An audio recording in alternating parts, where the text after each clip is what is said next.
Hey everyone, and welcome back to another episode of Play Better Poker with LearnWPT. My name is Katie Stone and I'm a LearnWPT instructor. And with me today is three-time WPT champion, season 19 player of the year, and newest LearnWPT instructor, Brian Altman. Thank you so much for joining us and welcome to the team. Thanks for having me, and I'm really excited to be part of the team. Yeah, you don't even know this, but behind closed doors, I have a nickname for you. What's that? You are the Prince of the World Poker Tour. Prince? This is, because we have to understand, in the grand scheme of things, there's going to be, greater titles and stuff, right? Yes. But this is my nickname for you because, we are kind of in your house almost. I feel like every WPT tour stop is kind of your house. Do you feel like that? I definitely feel a little sense of that. I feel, especially here in Florida, it definitely feels like home, kind of like I don't live in Florida, but it does feel like a home court advantage. Yeah, and that's huge, and, right? Being familiar with the venue, being familiar with the player pool.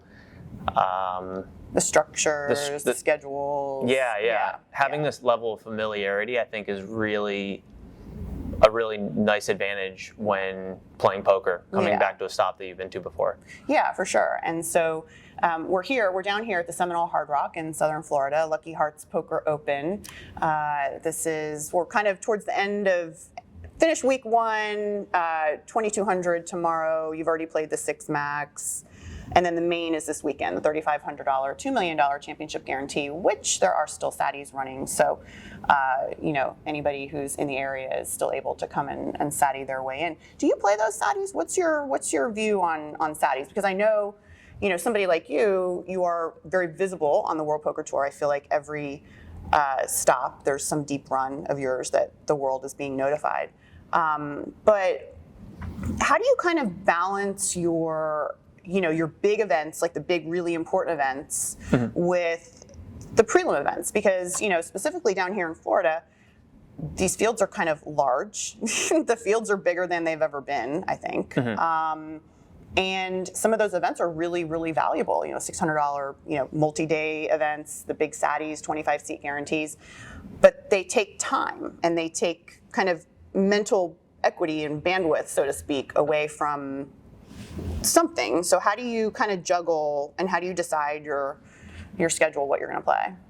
So when I think about my schedule, about what I'm going to play, I look at the main tour, the WPT main, and then I'll see when that is, when that is. Day 1A, day 1B, when day 2 is. Exactly. Because that's the primary event target that I'm going down there for. It's the best structure of all the tournaments that will be running. It's the deepest stack, the biggest prize pool. All the reasons why you want to the Mike get down there. Sexton Champions Cup, baby, let's go. And so when I look at if I'm going to do a poker trip, I look at the main event, and then I look at the prelims right before, and I look at the post-lims after. Oh yeah, I didn't even think about that. Because I would think you're so tired and you're kind of like that you're done, but there's good post-lims too. Absolutely. And so when I come down for a poker trip, I'm there to play. I'm dialed in. So if I get knocked out of an event, I'm prepared to hop into the next one. And that's, as a professional poker player, that's how I approach traveling to different events. You need to put yourself in as many positive situations as you can, and when I say that, I mean play. If you think you're have a positive expectation in a tournament, you play it. And if you get knocked out, you losing a previous tournament does not affect your ability to play a future one and make good decisions. Interesting. Talk about that a little bit. So you kind of, and I kind of look at things maybe a little bit similarly. So tell me if this kind of is the same. So, and I kind of look at this like with every hand too. I kind of look at every hand as its own puzzle. So its own unique individual puzzle, right? Because after every hand, something's changed, stack sizes have changed, and you now have history with a player. That's changed too. They have more information. Maybe you went to showdown. All the other players now have seen the cards. That's changed too. Knowing what they've seen you, how they've seen you play the hand or whatever. How do you kind of like adjust in situations like that? You know, tournament poker in particular is very dynamic. The stacks are always changing.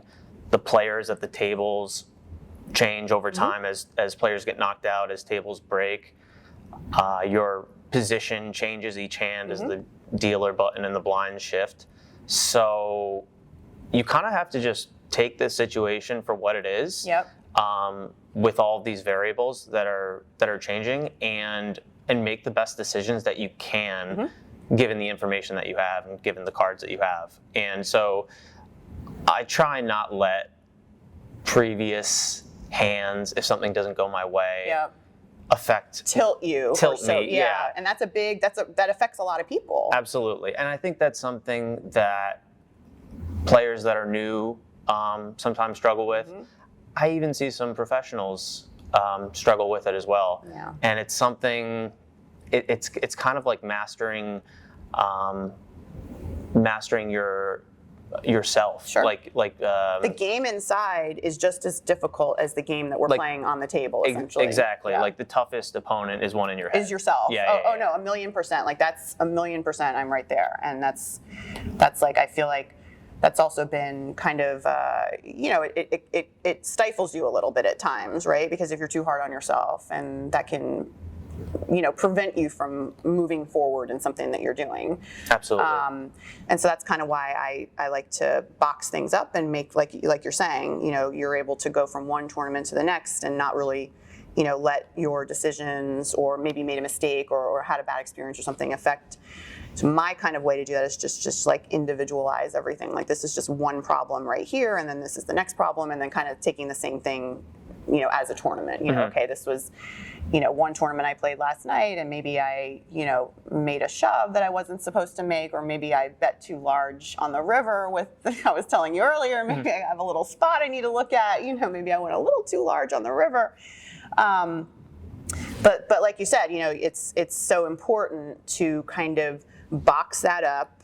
This is your experience. Learn from the experience, so that when you're in a higher equity spot later, or where you stand to win more money later, you can kind of look back and be like, oh yeah, I made that mistake, a few years ago, but I'm not going to make it again. Exactly. I think it's all about. I think playing poker is just a continuing learning process. You're refining your craft. Everyone makes mistakes, no matter how good you are, and you can do two things. You can try and learn from it, or you can ignore it and keep making those mistakes. And I make mistakes all the time. I try and learn from them, and just do that over and over again, and then you start to see some growth as a player. Now, do you think that is you, like your personality, or do you think that poker, just by the nature of being poker and the fact that it's a game, there are people, it changes, people change, people aren't robots, you can't really predict what they're going to do, you can't force them to do anything, but do you think that that's just your nature as a person, or do you think that poker has kind of, in your experience, in your career, learning the game and figuring things out and playing, do you think that that's kind of really encouraged that, to where maybe that kind of, helps other areas of your life, other interests you have, where you kind of take some of the skills that are helpful in poker and apply them to other areas of your life? I think that, I don't know, I think it is part of my personality, but I think it's in terms of not getting super emotional with winning or losing. Not everyone is like that, and I think it's something that I've had to work on, to be able to. Oh, interesting. To be able to compartmentalize winning and losing, and just really just trying to focus on the decision-making process, because at the end of the day, you can make good decisions and you can lose. You can make bad decisions and you can win. And the inputs, you don't always receive the direct outputs of the inputs that you put in. So I guess what I'm trying to say is, you can make good decisions and still lose. So because poker is a game with missing information and an element of luck, especially in the short term. So you kind of just have to make the best decisions you can. Yeah, and I think one of the things that, kind of in that same vein, one of the things that poker has kind of helped me with is, you mentioned luck and those decisions, and, poker kind of forces us to not look at one particular hand or one decision, right? It teaches us to look at a range of scenarios and a range of hands. Same thing, like if you lose one poker tournament, you're playing live poker tournament, and you lose, and maybe you play another live poker tournament next weekend and you lose, and then you continue playing poker tournaments for 6 months and you're losing, you might feel really bad about yourself, but really you shouldn't, because poker teaches us to kind of zoom out and really take a good amount of, it takes a lot to win in a poker tournament. It takes a lot to get through those fields. So realizing that, losing, 10 poker tournaments in a row, 15 poker tournaments in a row, 20 poker tournaments in a row is pretty normal. Very normal.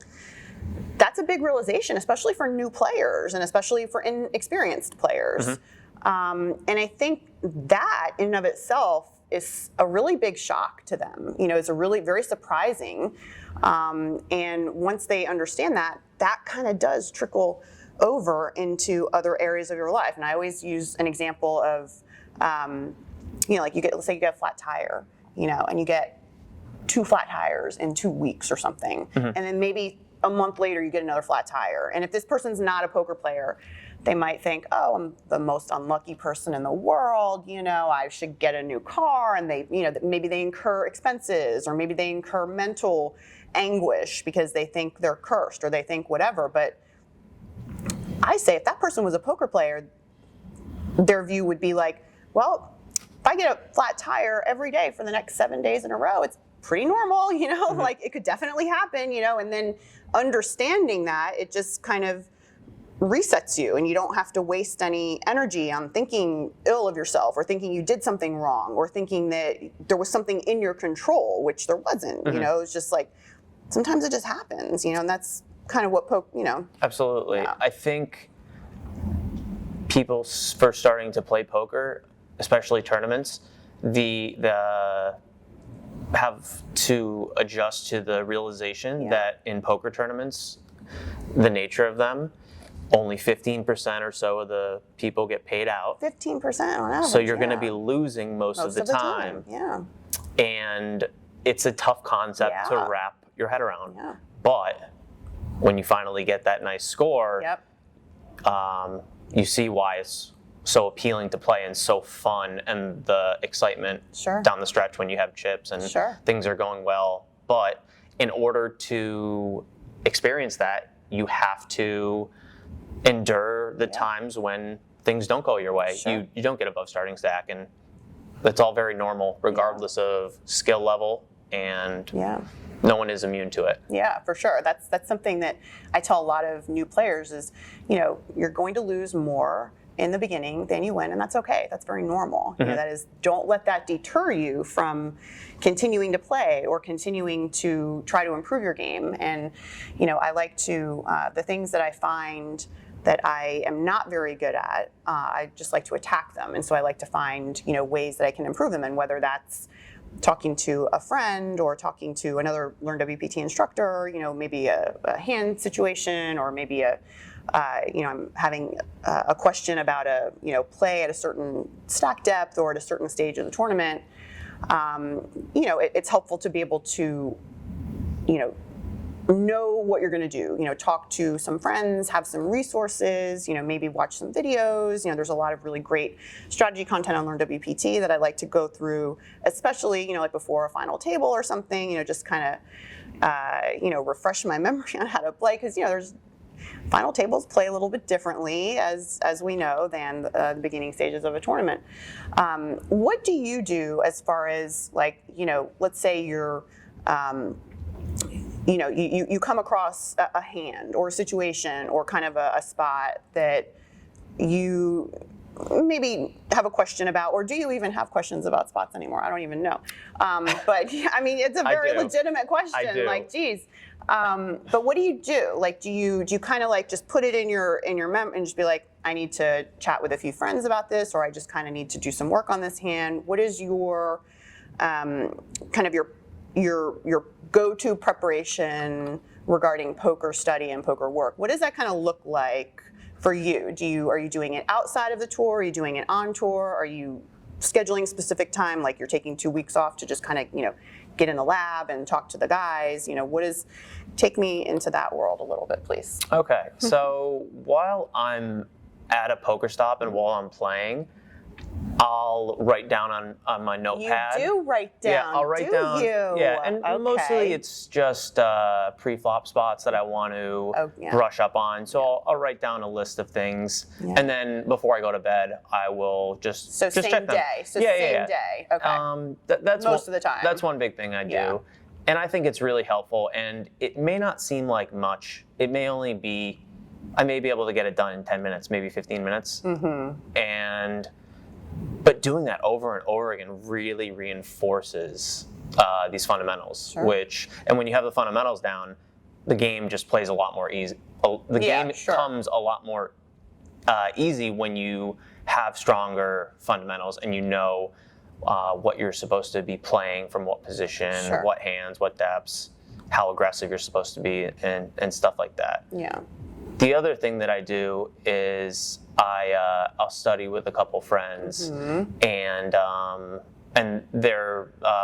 we'll use some softwares and stuff like that to kind of run hands and see how a computer would play against itself. And I mean, in live poker, a lot of the human players do not really play like computers, but being able to learn how a computer would play against itself serves as a nice baseline. And once you know that baseline, then you can make assumptions about humans that you're playing against. Different player profiles. Different player profiles, how you think this particular player type is going to play. Are they going to be more bluffy? Are they going to be more call-y? Are they going to have as much aggression on the street? And so a lot of it is, ultimately, I think it just comes down to putting the reps in and continually looking at stuff and just repeating the process. It's not like you look at one thing one day and then you just master it. Sometimes it does take some time to click, and just reinforcing and putting in the reps can do a lot over time. You may not see it right away, but over time, you start to recognize certain spots, certain situations, certain boards. And you're just more competent. And you're like, I think I should bet smaller on this board. I think I should bet bigger. I think these are the hands I want to play aggressively. So ultimately, I think, I keep repeating myself, but it's just really about putting in the repetitions and gaining confidence. Yeah, and I think too, the nice thing you mentioned about that too is that you've got some friends that you work with too. You've got a group, kind of a community of sorts, and I think that that's something that's really, really important for any kind of poker player. It doesn't matter what level you are, if you're just entering the game or if you're playing recreationally, playing maybe a couple times a year, going to Vegas, coming down to Florida at the Hard Rock Seminole for the $2 million championship guarantee this weekend. Having those friends around you is really important because, what happens to me is, I also will do a very similar process, have, a couple friends and, LearnWPT instructors, kind of get together and, look at some hands and stuff. And then something will occur and a situation will occur on on the board, in game. And I will actually remember a conversation that we've had and I can almost hear them, the conversation going on about, it was a very similar board. This is this small sizing here or larger sizing here, and I don't want to say I've got like voices in my head or something, but there kind of sometimes are voices, in my head where I'm playing back. It's just kind of how my brain works. Blame it on the chess. Playing back the analysis almost, and that really, like you were saying, you're putting in the reps, and then you eventually it materializes, and you see the fruits of your labor, so to speak. Sometimes you might catch me in the middle of a hand even smiling or laughing because I'm replaying, like I'll remember the situation, like, oh yeah, we looked at this hand, and oh yeah, it was so fun, and I know it, and I'm just so confident, and that's, I personally get a lot of joy from those experiences. I know people think I'm a little nuts in that way, but I get a lot of joy from seeing something, working on something, figuring it out, thinking I've got it figured out in my head, and then actually seeing it like in play, and then just knowing like, oh man, I got this, I got this. Yeah, I think. Does that still happen to you? Like, because you're just, I know you figured it all out. But, I definitely don't have it figured at all. I definitely do not have it figured out, but I'm working towards. You're getting there, yeah. I think focusing on. Give it another year. I think focusing. He's going for number 4. I'm going for number 1. He's going for number 4. I think focusing on the process and focusing on the pursuit of mastery. Of excellence. That's yeah. And a byproduct of that will be putting up poker results. Sure. So I think thinking about the results second, and focusing on your actual thought process and the work that you're putting in will ultimately lead you to achieving your goals. What do you think got you to realize that? Do you think poker contributed, or do you think that anything you did prior in your life maybe helped you figure that out? Or I think poker, because there's such a big element of luck, it's so unrealistic to attach outcome goals for individual events. You can go into. That's a really good point. You can go into an event thinking you're going to win, and that's great. Yeah, but if you don't win, but have your expectations calibrated in a way where you're not going to be crushed if you don't cash, because that just happens so often. In terms of other things that I have kind of taken this approach to, in high school I wrestled, and I'm not a very athletic person by nature, but I found this sport that I loved, and I learned that if I put the work in, I can.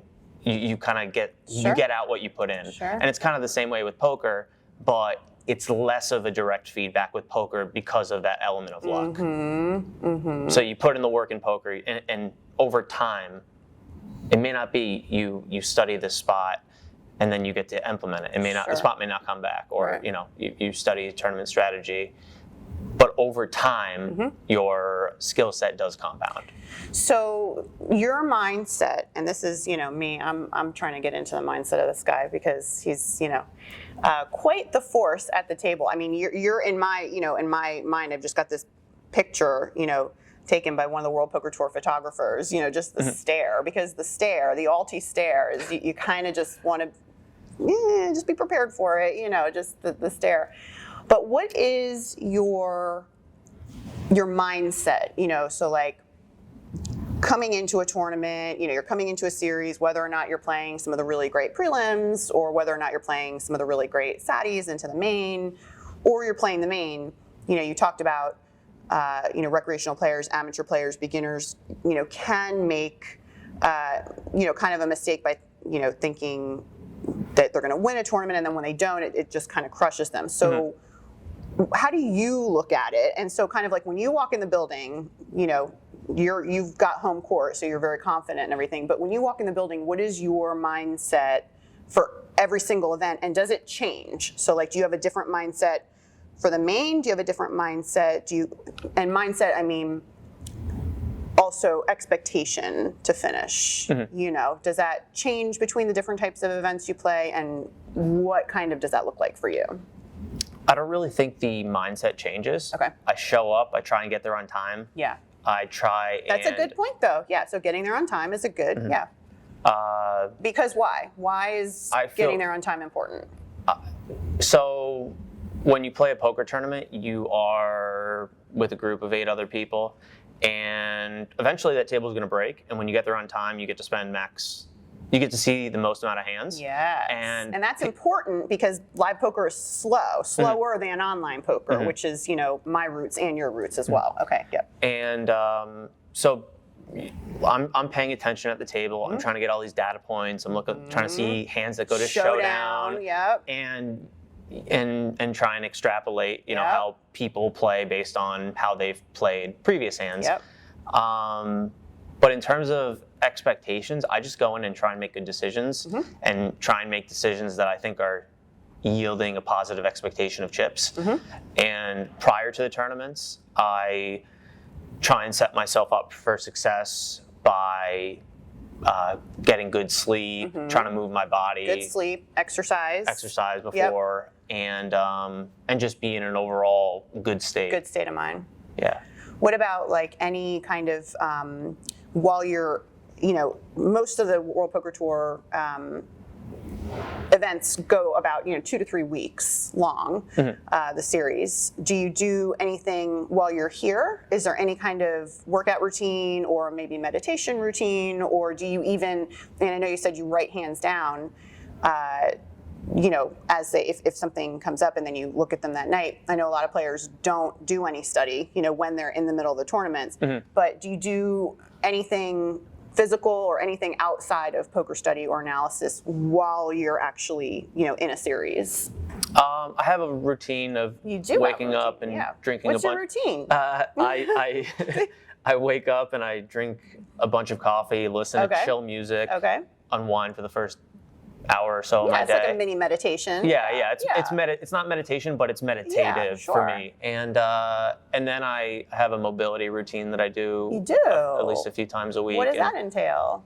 It's a bunch of like leg stretches, body stretch stuff. So you do that like every morning when you're out on tour? Okay. At least sometimes it's every other day, but and then I'll do. How long does it take? Like 10 minutes, 15 minutes or something? It's like 30 minutes. Oh, okay, yeah, that's good. And then I'll do some weightlifting, but it hasn't been as of a consistent manner. But I really think the taking care of your body and taking care of your really translates into making good decisions at the table. When I take care of myself, I think much more clearer, and I really think it makes a big difference. What about food? What are you putting in your body that helps you be the boss and the beast that you are? I try and just eat whole foods, natural foods, not a lot of processed stuff. Single ingredient kind of things. I'm a big fan of the single ingredient.